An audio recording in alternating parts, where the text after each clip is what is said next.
Apparently my tablet is starting without me. Welcome to Gold Rush. Yeah. Ooh, so I did start this thing. Let me use my phone for this.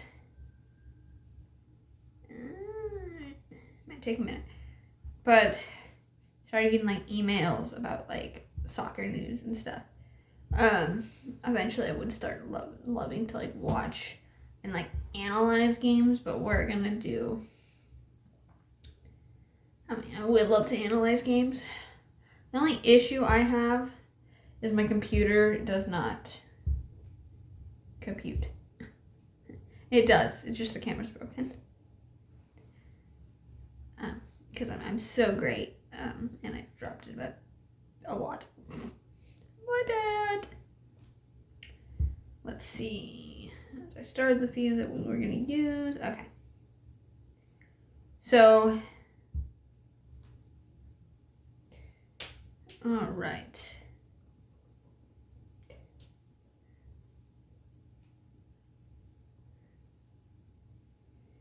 All right. So for starters, I am going based off like emails I got from like it's a company, it's a like news article chain called Stoppage Time. Let's see.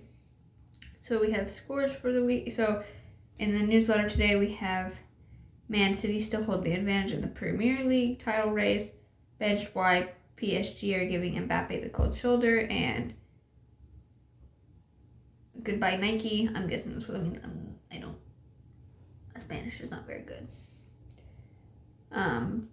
Barcelona might end their Nike deal to make in-house kits. Alright, and I think it also gives some like women's news too. So, yeah, and kind of some of this is what we're going to go into talk about today.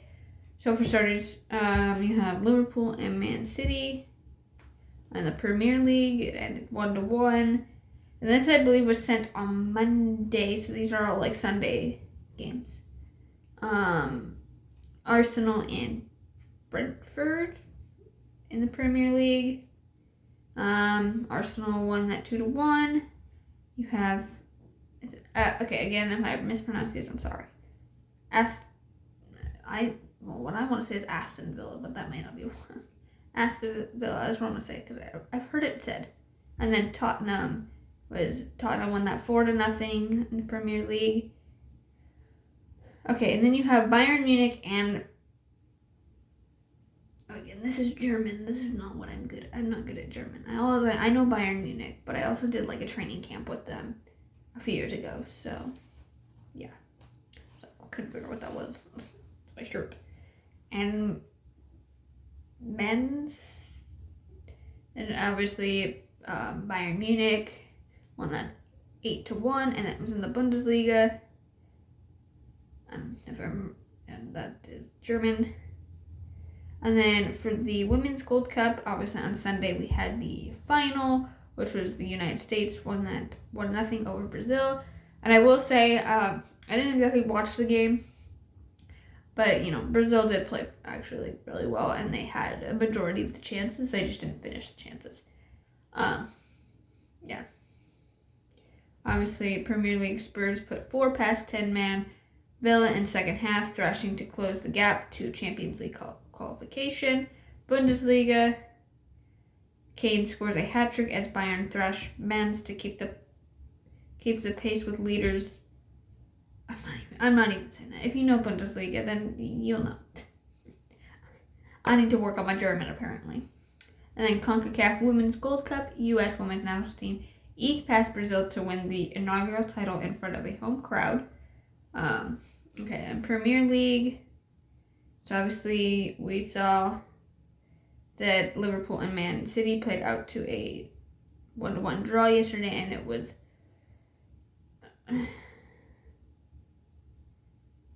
what?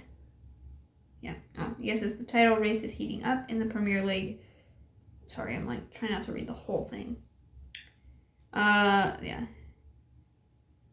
Obviously, Arsenal, but it was Arsenal who emerged as the unlikely winners of a decisive weekend in the title race. The Gunners defeated Brentford on Saturday thanks to a header from Kai Havertz. Oh, okay. Well, I'm definitely not saying that right. That's German. The Germans' 8th goal of the campaign extended a perfect start to 2024 for Arsenal, who have won 8 Premier League games in a row and find themselves leading the league for the first time since mid-December. But Arsenal fans shouldn't get too excited. The Gunners are still the long shots in a 3-horse race. Defending champions Man City are still favorites with a 48% chance to win the title according to Opta's supercomputer. So again, more like data.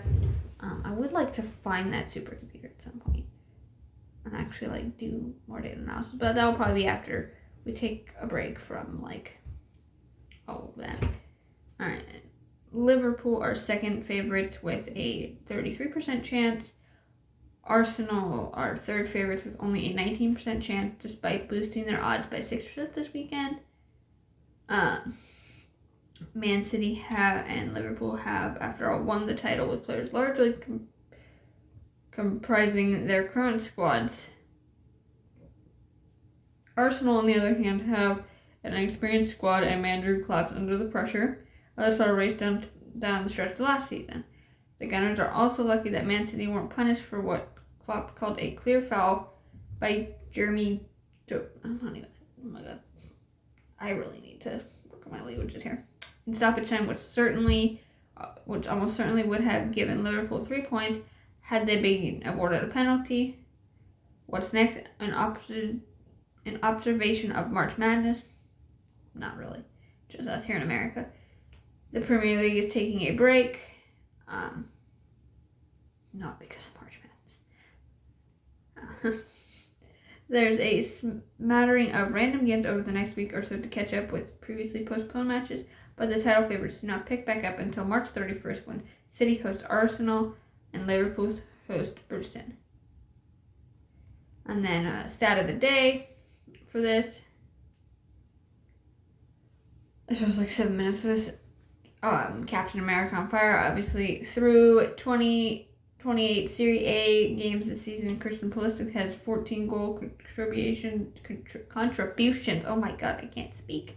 8 goals and 6 assists, as many as he's had in any other season in his professional career, which obviously I think, I didn't read the full story on this, so I don't have the data to back all that up, but I heard at Chelsea it's it's a struggle for, I think, I feel like it's for a lot of players, because I've heard a lot of players don't grow the way they want to at Chelsea. I'm not I don't watch Premier League, but at least for the men's side. So yeah, but he obviously made a switch to I think AC Milan is Italy.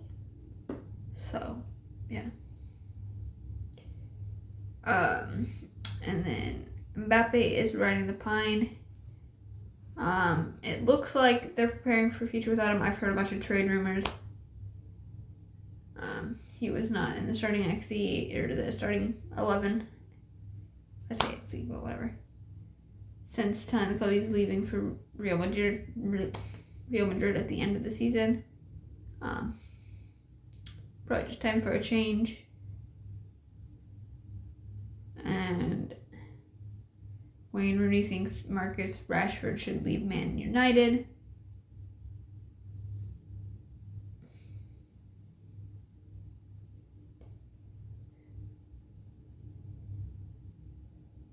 Yeah, he needs to be more of a leader, whatever. Let's see, Barcelona ditching Nike for Puma or in-house kits.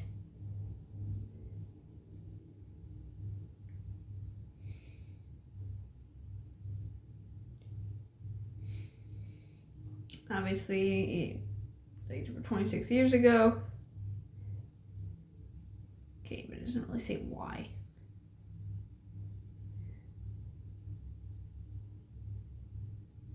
Cover 6 years into a 10-year contract they signed with Nike in 2018, which racks in $115 million a year, the second to only their arch rivals Real Madrid. The partnership was Adidas, and that's them. Okay. Barcelona shirts are flying off the shelves too, according. Okay. It seems everyone wants to win the Barcelona are in a lot of debt. Okay, is that why?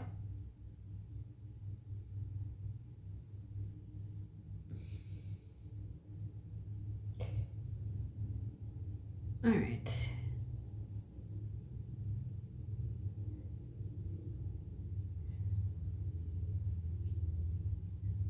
All right, let's read this one. I think that was only the first one. Yeah, we won't read that one, but yeah. So that is soccer news for today, and obviously, it kind of gave some insight of what I was going to talk about today. Was the Women's Gold Cup. That was the main thing for this video, for this podcast. So I didn't really get to watch the Gold Cup games. So there was like one on like a Wednesday, and I didn't even realize they were fucking playing. I was like, oh. So obviously they played Brazil. Now looking at like the stats of the game, I'm gonna see if I can still pull them up here. But like looking at the stats, something I like to look at when I look at like soccer stats is like total number of shots and who has the most possession. Because usually when you look at most possession, it's kind of, to me, that's who's controlling the game. That's who has the ball more. Let's see. I don't know if it will still show me.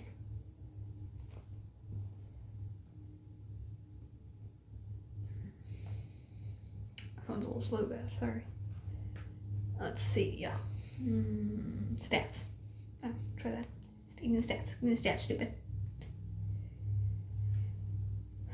Okay, so obviously for stats, you had the U.S. had 7 shots on goal, or not 7 shots on goal, 7 shots in total, while Brazil had 11.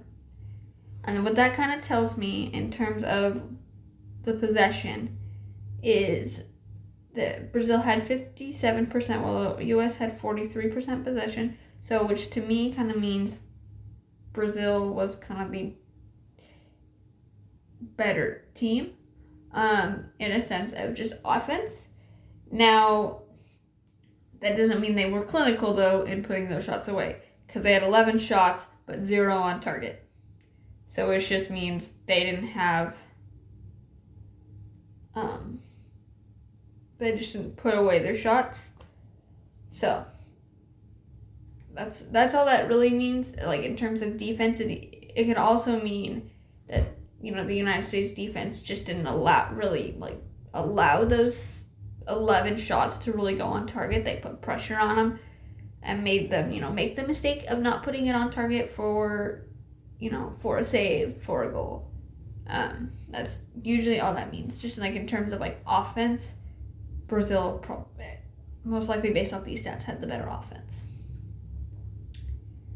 And in terms of passes, Brazil obviously put more passes in there, but they also had the ball a lot more, so they were able to pass it around and get, hopefully get their shots off. And it was a pretty chippy game by the looks of it. There were 15 fouls for the United States and 8 for Brazil, so it was a pretty chippy match, because that is a lot of fouls. But surprisingly, with all of that, you only had 1 yellow card, and that was for the United States. It doesn't say who got the yellow card, but I'm not going to look into that. There were no red cards. For offsides, Brazil had 3, the United States had 2, which again, to me, just means for the United States defense, they stepped up and made it easier made it harder for Brazil to get shots on goal and to get quality shots. And then also, what that could mean for Brazil's defense and also the American attack, since they didn't have as many shots, to me, Brazil's defense stepped up when they needed to. And overall, a pretty good match. And then, obviously, the United States had 4 corners, and Brazil had 3 corners. So, again, that just means when Brazil was taking their corners, the shots just weren't going where they needed to go. And then for the United States, it just kind of means Brazil's defense was stepping up when they needed to. Except for the one goal that Lindsey Horan scored in the first minute of stoppage time in the first half.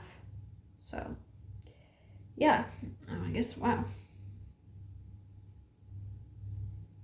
Oh, okay, that's kind of cool. It doesn't give me this when the game is playing, but okay, so it says, so like it gives you the key stats. So for shots off target, for Brazil, there were 9 off target. So that just means they weren't putting their shots away. They were not being clinical in front of goal. Because they had their other 2 shots that they had, because they had 11 shots in total. Shots blocked, they had 2. So which means the defense, either it was a save, but I don't really think, when I think it says shots blocked, I think it means the defense blocked out corner. Hence probably why they had like 3 corners. It means that that just means that it was going towards goal, but like a defender stopped it, and because they didn't have any shots on target, so which means there was no saves that really needed to be made. Okay, wow, okay. Let's see, defense. Yeah, because it says tackles 1. For the United States, it was 16, which is an 80%, and tackles 1 for Brazil was 9, which is 64%.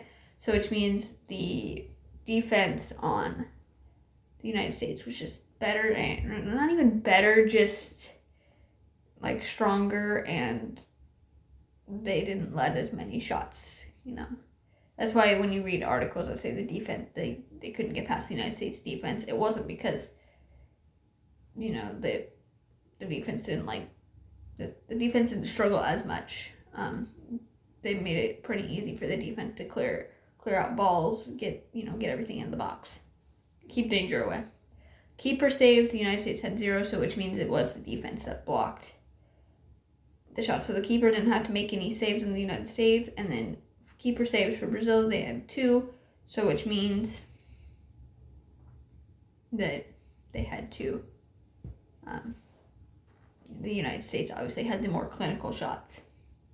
So for clearances, the United States had 18 and Brazil had 12. So again, with having like the United States, like they couldn't get past the United States defense, obviously they were probably, based off these stats, it really seems like they were more well organized. So it really seems like yes, Brazil does seem pretty organized based off these stats, but the U.S. defense was just stronger in the organizational. And I think that's probably what they were going for. Not like 100%, but I'm pretty sure like maybe, because Brazil is a good team. So their probably game plan was a little more like discipline. We need to be disciplined on the defense because they can attack this way, So, yeah. Obviously, and I think in terms of that too, it was probably to be a chippy game, just, to keep Brazil at bay. That's by the looks of those. But yeah, thanks for hanging out with me today while we talked the Gold Cup final. The NWSL games start actually this week. When you are seeing this, they will have already started. Start tomorrow. Then technically, I record this on Fridays. So this kind of start tomorrow, which is exciting. Stay tuned. We're going to talk some fun NWSL games and upcoming NWSL games as well. So I cannot wait to see you guys then. Anyway, peace.